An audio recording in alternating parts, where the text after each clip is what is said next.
কি করে? ঠিক বলেছে, ও বলেছে ঠিক।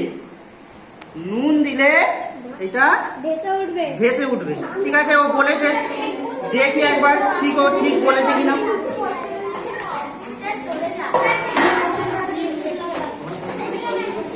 তাই তো?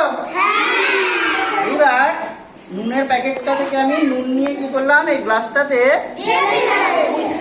দিয়ে একটু নাড়িয়ে দিলাম।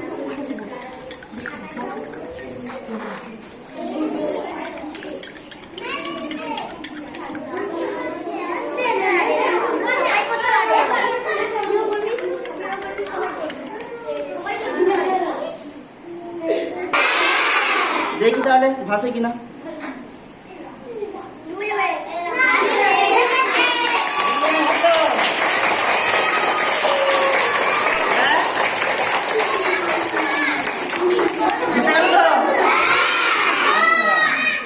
সুন্দর ম্যাজিক দেখলাম।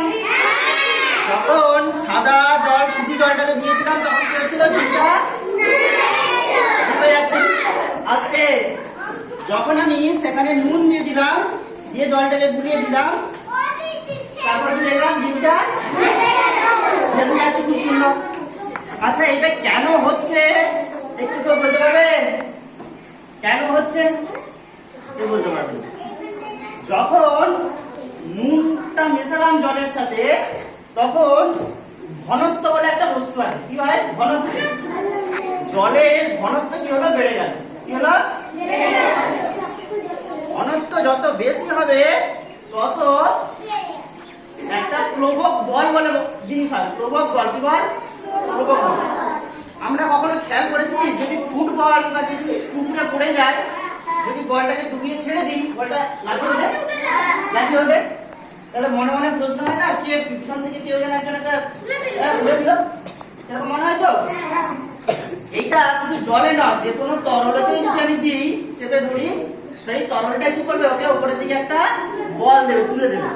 এই বলটাকে বলছি আমরা প্লবক বল। কি বলছি? প্লবক বল। আর এই ধর্মটাকে বলছি আমরা প্লবতা। বোঝা গেছে? তাহলে এই প্লবক বলটা ঘনত্বের উপর নির্ভর করে। কিসের উপর নির্ভর করে?